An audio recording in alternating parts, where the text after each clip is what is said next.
대출을 갖다가 투자하고 갭 투자할 수 있는 환경을 만들어준 거. 이 부분이 시장에 작용되는 데다가 입지 물량 공급까지 이어진 건데 진보 정권이 무조건 오른다. 이건 잘못된 팩트다. 건설회사하고 투자자 위하는 정책인 거예요. 분위기가.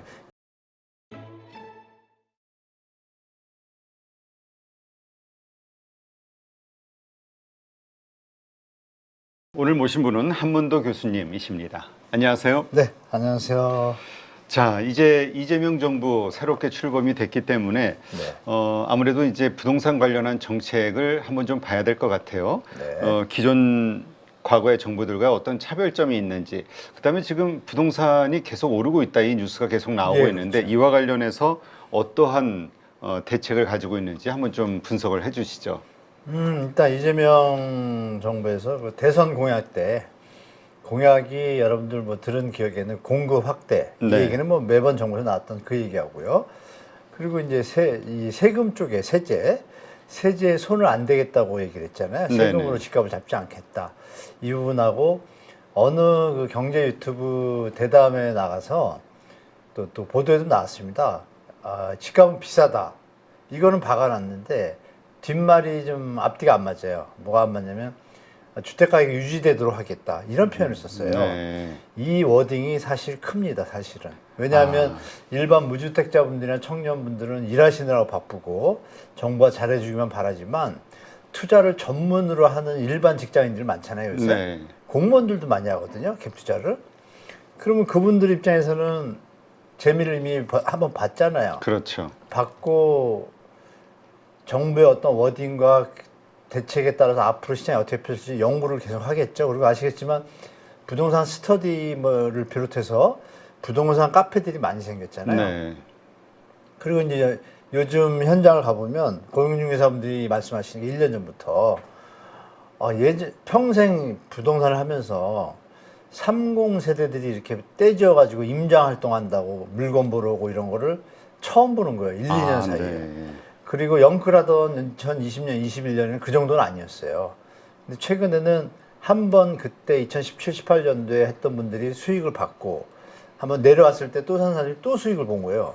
이분들의 어떤 행태들에 대해서 정부나 일반 국토교통부에서 전혀 대책을 안 내고 그 와중에 대선 공약이 명확한 신호가 없고 마지막으로 재건축, 재개발 규제 완화로 이 공급을 확대하겠다는 워딩이 있었어요. 네. 이게 이제 진짜 큰 트리거가 됐죠.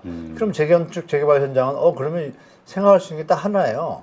규제 완화할 수 있는 게 뭐가 있을까요? 재개발, 재건축 초과이익 환수제하고 재건축이요. 그리고 용적률 완화거든요.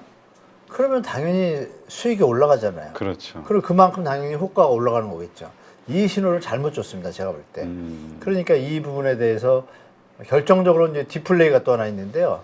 정부의 어떤 대책과 상관없이 여러분들이 아시지만 대출을 늘리면 여하튼 주택 수요는 늘어나게 되어 있고 대출의 이자가 저렴하면 더 늘어나겠죠. 네. 금융위원회가 1월 초부터 이 계엄 이후죠. 계엄 이후에 이 어수선한 틈을 이용했다랄까요? 활용했다랄까?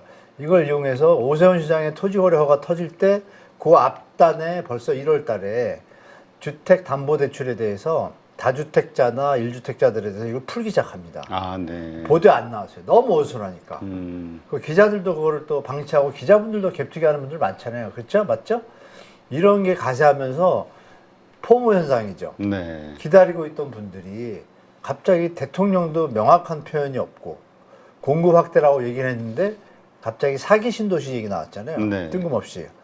4기 신도시, 3기 신도시도 잘 안 됐는데 이런데 이제 모든 요소들이 다 합쳐지면서 이 불장이 된 겁니다. 네. 불장이 됐는데 마지막으로 이제 대출 스트레스 DSR이 7월 이제 며칠 남았잖아요. 네. 며칠 뒤부터 이제 시작되지 않습니까? 그 부분에 대해서 그러면 주택 가격이 내려가고 올라가고 떠나가지고 이 불장에 그러면 이자가 좀 저렴할 때 집을 매수해야겠다 이런 부분들이 가세합니다. 그리고 진짜 마지막으로 생애 최초 대출 있지 않습니까? 네네. 생애 최초 대출에 대해서 예전에는 전세 끼고 생애 최초라는 건 집을 사는 건 자기가 들어가 살려고 하는 거잖아요. 근데 그거는 상식적으로 보통 예전에는 6개월 안에 전입하는 조건이었어요. 이걸 다 풀어놨습니다. 말씀드린 금융위원회에서. 아, 네. 푼 바람에 제가 젊은이라도 이거 뭐 언제 집값이 내려갈지 모르지만 지금까지 역사를 보면은 물가 상승을 반영해서 계속 내려가긴 했지만 상승 곡선이라는 걸 아니까 네. 지금 일단 언젠가 자기가 뭐 하겠다는 생각으로 집들을 갑자기 매수하는 비중이 높아졌어요. 3040. 네. 그래서 역대 최대인 60%까지 왔습니다. 아. 이런 요인들이 결국은 불장으로 이어졌고, 그렇다면 역으로 7월부터는 지금 살려는 분들한테 합세를 못한 분들 있잖아요. 네. 이분들은 이미 사지 않겠다고 판단한 거잖아요. 그러면 살려는 분들은 일단 끊기잖아요. 물론 그 효과가 좀 약하긴 하지만 전세 대출 보증한도 이것 때문에 또 시장은 7월부터는 좀 식을 겁니다. 제가 볼 때. 지금까지는 네. 그런 요인들로 시장이 불장을 이룬 건 사실입니다. 아, 그렇군요. 그렇다면 지금 뭐 불장이라는 걸 인정할 수밖에 없는 건가요? 네, 상황을 그렇게 만들어줬으니까요, 정부가. 전 정부부터 해서 문재인 정부 때도 그랬고, 대출에 대해서 제어를 안 하고. 근데 지금 많은 언론에서도 또 많은 사람들이 하는 얘기가 아무래도 이 진보 정권이 들어서게 되면은 항상 부동산은 크게 올랐다. 그래서 네. 이번에도 그렇게 될 것이다라고 믿는 심리, 네. 이게 상당히 크다. 이런 지적들이 있던데요. 그러니까 언론 기레기들 플레이에 지금 공포감과 이런 것들이 겹쳐지면서 더 이 현상을 부추긴 건데요. 제가 데이터를 조사해 보면 간단하게 이해하시면 돼요. 그럼 진보 정권은 김대중 정부, 노무현 정부, 또 문재인 정부 세 번이었잖아요. 딱 세 번입니다. 네. 그러면 노태우 정부, 전두환 정부 때 그때도 보수잖아요. 그때 집값이 안 올랐나요? 엄청 올랐거든요. 노태우 정부 때 그 다음에 김영삼 정부는 이제 뭐 연합 정부니까 그래도 보수 색깔이 좀 있죠. 네. 그러면 생각해볼게 진보 정권부터 제가 말씀드릴게요. 진보 정권의 김대중 정부 때, 그 전에 뭐가 일어났어요? 대통령 될 때 IMF 일어났잖아요. 네. 집값이 올랐습니까? 안 올랐잖아요. 쭉 내려가서 집값이 너무 폭락을 하니까 분양가 자유라부터 해서 세금 면제, 양도세 감면, 취득세 감면 여러 가지 대책들을 내놔요. 대출도 풀어주고. 그게 3년 뒤부터 시장에 반영이 됩니다. 네. 그러니까 3년 동안은 안 올랐어요. 계속 내렸고 3년 차부터 집값이 다시 이제 올라가기 시작합니다. 분양가 자유라 이런 것부터. 그러면 그 다음 정부가 노무현 정부예요. 딱 받았는데 원래 주택 시장은 올라가거나 내려갈 때 특별히 정부가 강력한 대책을 안 쓰고 시장에 뭐 변동성이 어느 정도 준해서 정책을 던지면 관성이 이어지거든요. 그러면 올라가기 시작한 2년 만에 꺾이는 경우가 없었어요, 대한민국이. 그러니까 당연히 더 올라가겠죠. 네. 그러니까 노무현 정부에서 여러 가지 대책을 던지지만 올라가던 게 계속 올라간 거예요. 올라가다가 2007년에 분양가 상한제 실시했거든요. 네. 그때 내려옵니다. 주택 가격이. 내려오는데 이미 많이 올랐기 때문에 내려온 게 힘을 못 쓰는데 이 글로벌 금융위기가 이어서 터지는 거예요. 글로벌 금융위기가 터졌으니까 주택 가격이 어떻게 돼요? 더 폭락. 내려가죠. 그걸 누가 받았어요? MB정부가 받았잖아요. 그러니까 MB정부 내려갔잖아요. 내려가니까 활성화 정책을 막 썼어요, 처음에. 그러니까 다시 올라가다가 여러분들이 아시는 전세대출 있죠. 네. 전세대출을 MB정부 때 시작을 합니다. 그러니까 전세대출이 MB정부에 시작되니까 바로 주택가격 매매가 상승으로 이어지잖아요. 그러다가 MB정부 때 반값 보금자리 주택을 던져요. 네. 던지니까 강남이 주저앉죠. 왜? 반값인데 뭐하러 비싼 걸 사요? 그러면 그게 쭉 이어졌어요. 박근혜 정부 초기에도 이어지는 거죠. 그 내려간 게. 이어지다가 2014년이죠. 전세 대출을 5억으로 올립니다. 네. 그 5억을 올리니까 주택 가격이 어떻게 되겠어요? 당연히 더 뛰죠. 그러면 올라가던 게 언제냐면 2014, 15년도예요. 그 다음에 이제 정권을 받은 게 17년에 받았잖아요. 2년, 3년 차에. 네. 15, 16, 17년짜리 받은 거예요. 올라가는 관성이 있는데 그러면 문재인 정부가 들어왔을 때 대책을 제대로 썼어야 되는데 갑자기 탄핵, 우리나라 최초의 탄핵 대통령이잖아요. 탄핵으로 인해서 된 대통령이다 보니까 인수위가 없어요. 네. 급하게 되다 보니까 여러분도 아시지만 정부 관료들이 자리 나눠먹기 이런 것도 많이 하잖아요. 이런데 뭐 제밥에 많이 쏠리는 것 같아요. 제가 볼 때. 물론 대통령은 그런 마음이 없지만 가신들을 철저히 관리하는 게 잘 안 되지 않습니까? 그때 이제 부동산 정책이 뒤로 펑크가 납니다. 왜냐하면 이 얘기가 좀 막 방대해졌는데 그러니까 진보 정권에서 문재인 정부는 그럼 올라오던 걸 받았잖아요. 네. 받았기 때문에 당연히 올라가는 관성이 있는데 정책이 좀 미흡했죠. 그리고 올라가던 것 중에 터졌잖아요. 또다시 2020년 네. 레고랜드가 터지고 윤석열 정부가 됐어요. 내려가는 거를 잡으려고 막아주려고 여러 가지 대책을 좀 무리하게 썼잖아요. 원희룡 장관이 뭐라 그랬어요? 투기 조짐이 보이면 걷어들이겠다. 투기하는 판에 어떤 대책을 다 던진 거죠. 그리고 이제 이번 이재명 정부가 이제 받았단 말이에요. 그럼 지금은 집값이 계속 올라가는 추세의 어떤 패턴은 아니었단 말이에요, 원래. 네. 그런데 강력하게 지금 말씀드렸던, 아까 첫 질문에 말씀드렸던 그런 금융위원회의 어떤 디플레이라 그럴까요? 대출을 갖다가 투자하고 갭 투자할 수 있는 환경을 만들어준 거. 이 부분이 시장에 작용되는 데다가 입지물량 공급까지 이어진 건데, 결론은 진보 정권의 세 군데를 보면 어때요? 그러면 김대중 때 일단 내려갔네, 앞단에. 두 개는 올라왔네. 왜? 앞에서 올렸으니까 이어지잖아요. 그럼 역으로 말씀드린 대로 김영삼 정부는 노태우 정부 때 올라간 거를 1990년부터 해가지고 1년도부터 입주하거든요. 그때 이어받아요. 계속 내려가죠. 입주물량이 많으니까. 내려가는 노태우 정부 4년 차부터 내려가거든요. 내려가던 걸 받았으니 계속 내려가죠. 네. 그러니까 이런 관성이 있는데 이런 요인들을 무시하고 그러면 김대중 정부 때 내려간 건 왜 기사를 안 쓰죠? 안 맞죠. 그럼 보수 때도 올라간 때가 있지만 내려간 때가 있지만 올라간 때도 있잖아요. 네. 박근혜 이런 것들이 있기 때문에 안 맞고 결정적으로 이번에는 금리가 문재인 정부 때 금리가 좀 낮았잖아요. 네네. 그런 부분들이 이번에 좀 다르지 않습니까? 그때 0.51%였어요. 박근혜 정부 때 1.5였고 지금은 내려도 2.5밖에 안 되잖아요. 거기다 이제 스트레스 들어가니까 좀 다를 겁니다. 그래서 진보 정권이 무조건 오른다. 이건 잘못된 팩트다. 분명히 말씀드릴게요. 그러니까 진보 정권이 들어서면은 어떤 정책에 의해서 오르는 일은 없다. 그 전에서 이어져 내려오던 어떤 관성이라든가 경제 상황과 어떤 금융위원회 대출 정책들이 더 큰 작용을 한다. 근데 지금 말씀 들으면서 한 가지 좀 불안한 게 이번에도 인수위가 없이 없죠. 바로 이렇게 됐지 않습니까? 네네. 그러다 보면은 또 문재인 정권 때처럼 문재인 정부 때처럼 급하게 잘못 네, 이게 정책이 뭔가 나오지. 또 잘못 어떤 일들이 벌어지지 않을까? 더 네. 오르는 일들이 벌어지지 않을까? 걱정되긴 하는데요. 제가 지금 사실 이재명 대통령이 대통령 되기 전에 던졌던 워딩에 대해서 심각하게 고민하고 있습니다. 그러지 않을 거라고 생각했는데 행보가 좀 이상해요. 그리고 공급 확대에 대해서 여러분도 아시지만 3기 신도 있지 않습니까? 네. 그 얘기를 안 하더라고요. 양당이. 그러면 제가 이런 생각을 해요. 좀 과격한 표현인지 모르지만 건설회사들이 작업을 했나? 건설회사 입장에서 3기 신도시가 공급이 되기 시작하면 경쟁 상대가 되죠. 네. 그런데 건설회사들이 지금 수익성이 안 난다고 공급을 잘 안 하고 있잖아요.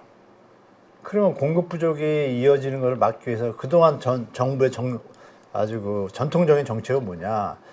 불경기가 찾아왔을 때 건설회사들은 공사를 주저하게 되잖아요. 그러면 그 뒤에 2, 3년 뒤에 물량이 모자랄 걸 알고 그때 공공이 그 부분을 이제 보완해주는 역할을 하면서 이 시장을 유지해 오는 거거든요. 그러면 윤석열 정부에서 일단 웃겼죠. 3기 신도시 전 정부에서 이미 택지 만들어 놓고 토지보상 뭐 하남교선하고 왕색지구도 거의 100% 됐고 지장물 철거도 거의 마무리되니까 진행하면 돼요. 하던 것도 멈췄잖아요. 네. 그죠? 분양가 뭐 조정하고 이런 부분들이 분명히 다 목도하고 있는데 그러면 대선 공약을 낼 때 3기 신도시 공급을 빨리 하겠다라는 이슈는 되게 크거든요. 20만 원, 24만 원 되니까 네. 거기다가 윤석열 정부에서 또 강남 일대 그린벨트 풀었잖아요. 그것도 빨리 하겠다라고 신호를 줄 수 있잖아요. 근데 말만 워딩만 공급 확대 이 얘기는 말씀 주신 것처럼 문재인 정부 때 급하게 하다가 자꾸 실수가 나니까 그 부분 때문에 좀 천천히 하려고 이번에 국정기획위원회가 발족했잖아요. 네, 그렇죠. 발족해서 거기서 만들어서 하겠다는 건데 이 국정기획위원회에서 워딩도 안 나오잖아요. 네. 그 워딩도 안 나오는 거를 여러분들이 이해하실 게 7월에 스트레스 DSR이 시행되잖아요. 네. 지금 너무 던지면 시장이 갑자기 죽을까 봐. 그러니까 이게 국민을 생각하는 정치가 아니라 말은 경제를 뭐 생각한다 그러지만 건설회사하고 투자자 위하는 정책인 거예요. 분위기가. 이 부분이 지금 근본적으로 우리가 좀 잘못되어 있는데 그래서 이재명 정부에서 공급 확대 대책을 워딩을 정확하게 던져줘야 됩니다. 시장에 제가 볼 때. 3기 신도시 공급, 지금 토지 보상 다 거의 끝났고 마지막 광명신도시만 지금 늦게 발표가 돼서 좀 늦지만 나머지 앞에 것들은 그 신속하게 공급하도록 하겠다. 덧붙여서 분양가도 고분양가 얘기 나왔거든요. 분양가도 낮추도록 하겠다. 이 얘기를 던져주면 시장에 어떤 효과가 있을까요? 분명히 안정 효과가 있는데 지금 안 던지고 있거든요. 그러니까 이런 정책을 좀 던지기 바라고 세금으로는 집을 잡지 않겠다 그랬잖아요. 집값을. 네. 그러면 여러분들이 역으로 생각할 게 대출이 있잖아요. 네. 대출을 어디서 핸들링을 하냐면 금융위원회에서 주로 하거든요. 근데 요번에 6월 11일 날 발표된 거 제가 그렇게 알고 있는데 금융감독원 하고 금융위원회가 있지 않습니까? 네. 그리고 여러분 기억하시지만 금융감독원 원장이었던 이복현이 이 양반이 작년 9월에 기억나실 거예요. 너무 집값이 그때 좀 타올라려고 그랬거든요. 그러니까 9월에 갑자기 대출 규제에 대한 강력한 신호를 던졌어요. 네. 은행들이 막 갑자기 닫기 시작하고 그러니까 그때 김병준 금융위원장이 위원회 위원장이 갑자기 그러면 안 된다. 은행 자율에 맡겨야 된다. 이렇게 엽칙을 들어왔잖아요. 네. 그러면 뭔가 이상하잖아요. 그러면 그 대출 정책으로 인해 가지고 시장이 움직일 수 있다는 건 다 알거든요. 근데 일반 서민이나 무주택자분들은 알기는 알지만 정부를 그동안 믿고 있던 거예요. 근데 거기서 믿는 분들 중에 이제 더 이상 못 믿겠다 한 분들이 이번에 붙은 거고 생애 최초로 해가지고 사두면은 3년 있다가 뭐 이전 거주하고 팔면 차익을 남길 수도 있다. 이거 쫓아가야겠다. 이런 심리를 심어주는 역할을 그쪽에서 던져버린 거죠. 그래서 그 대출 정책에 대해서 이번에 이재명 정부에서 최근에 11일로 기억하는데 국정기획위원회인가요? 거기서 약간 발언을 했습니다. 이 금융위원회가 기능이 좀 이상하다. 여러분 아시지만 라임 사태하고 옵티머스 펀드 사태 아시잖아요. 네. 동양그룹 사태 아시죠? 이때도 금융감독원에서 6개월, 1년 전에 이미 위험 신호를 다 감지해서 보고서를 올렸어요. 네. 금융위원회에서 묵살한 겁니다. 그러니까 금융위원회 하는 일이 MB 때 만들었잖아요.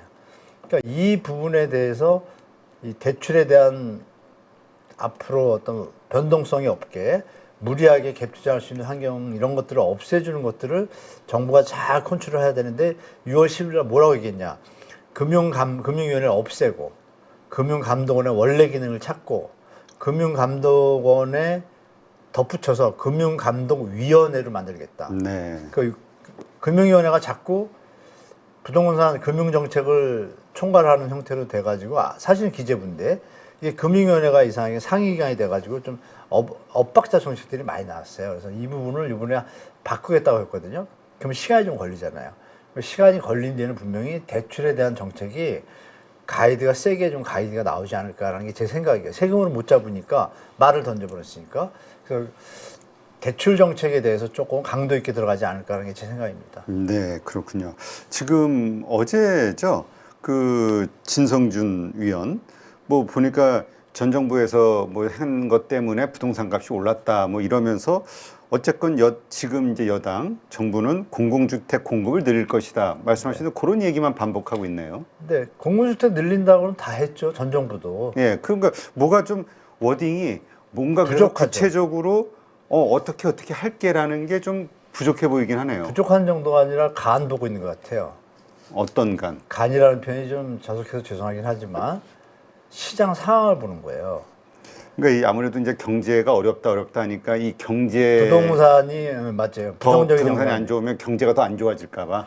그렇죠. 그런 부분도 그러니까 쉽게 말하면 좌고우면하고 있는 거죠. 좌고우면 하지 말고 정책이라는 것이 방향성과 이 명분과 정당성, 타당성을 갖추면 해야 되는 거잖아요. 여기에다가 우리가 뭐 어디를 건너가는데 신발이 젖을까 봐 못 건너가. 신발끈이 풀려져서 못 건너. 이런 쉰 소리 하면 안 되잖아요. 네. 그런 얘기는 좀 잘못됐다고 하고 또 이런 얘기도 말씀드릴게요. 워딩 중에 뭐 은행의 자본비를 높이도록 해가지고 대출을 좀 줄이겠다고 하는데 정말 국민을 우습게 보는 거예요. 그러니까 이 양반들도 말이 진보지. 제가 볼 때는 껍데기만 진보지. 자, 해석해 드릴게요. 네. 신종 자본주권 많이 아시잖아요. 네. 물론 그 비율이 30%까지만 자본으로 인정을 해주는데 자본 비율 올리라고 하면은 당연히 대출이 줄는 건 맞잖아요. 그럼 마치 우리 시민들은 일반인들은 그럼 대출이 줄어서 과도한 대출이 없어지고 정상적인 돈을 벌어서 집 사는 사회가 되겠구나 유추할 수도 있겠지만 신종자본증권 들리면 어떻게 돼요? 그 부채인데 그 자본금을 인정하거든요. 그럼 도리어 더 늘 수도 있잖아요. 네. 대출액이. 그러니까 말장난하는 그럼 가이드를 정확하게 줘야죠. 그럼 신종자본증권 했다고 은행에서 뭐라고 징징대면 비율을 갖다가 뭐 지금은 30%까지 허용했지만 50%까지 자본금으로 뭐 인정해주겠다 이러면 어떻게 돼요? 더 난리 나죠. 그러니까 뒤에 정책에 대해서 그러니까 그런 말들을 이상하게 던지고 공급도 마찬가지예요. 공급을 확대하겠다. 어떻게? 뭐가 없잖아요. 네. 그러니까 그런 부분에 대해서 지금 정부가 정신 차려야 될 때다. 왜냐하면 이게 좀 과도하게 지금 가계부채가 심각한데 네. 이어지고 있고 아시겠죠, 여러분? 우리나라 역사상 편의점 매출이 이렇게 5개월, 6개월 연속 감소한 적이 처음입니다. 네. 그리고 편의점 개수가 지금 줄고 있어요. 뭔가 심각하잖아요. 이게 다 어디서 나와요? 가계부채 때문에 나오잖아요. 네. 그러니까 이 부분에 대해서 정부가 심각하게 미래에 좀 장기적인 어떤 우리 발전을 생각한다라면 이런 땜빵식으로 하는 그런 정책 워딩 뭐 흘리고 이런 플레이는 관두고 명확하게 우리 시민들하고 국민들한테 무주택 투기 청년들 신혼부 대상들한테 정확한 신호를 줘야 투자 투기로 지금 돈을 많이 번 분들 계시잖아요.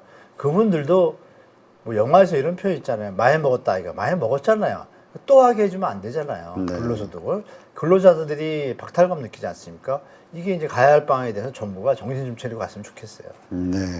그러니까 그냥 때때로 그냥 이 사람 저 사람 한마디씩 이렇게 해서 될 게 아니라 명확하게 그럼요. 로드맵을 내놔야 될 때다.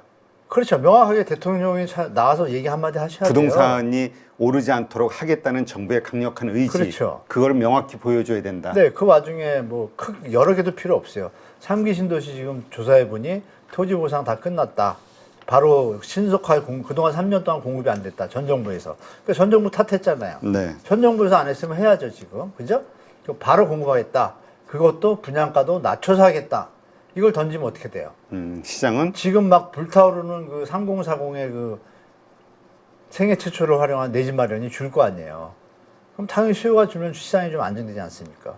대체 효과가 충분히 있고 그것만 던져놔도 충분한 효과가 있다고 저는 보는데 그리고 대출 규제는 확실히 들어가겠다. 네. 뭐 유주택자 전세 대출 이런 거 없애겠다.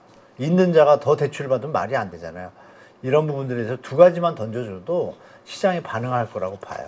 네. 그렇다면 지금 불장이라고 표현할 정도로 올라가고 있는 부동산 상승세는 꺾일 수가 있다. 일단 지금도 꺾이려는 조짐은 보이고 있습니다. 일단 거래량이 3월 달에 피크 찍었다가 3월 달에 반토막 수준이에요. 6월 달에.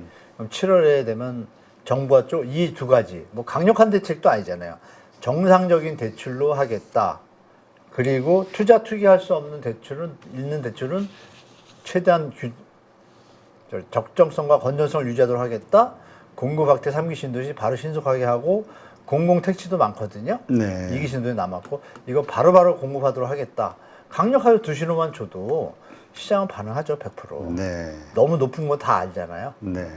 알겠습니다. 하여튼 그 문재인 정부에서 그 정권을 잃었던 이유 중에 가장 큰 한 가지가 부동산 상승이었다는 건 많은 분들이 인정하는 네, 맞습니다. 거죠. 네. 같은 실수를 반복하지 않으셨으면 좋겠네요. 자신들의 정치적 미래를 위해서라도. 그렇죠. 하여튼 네, 분발하시기 바랍니다.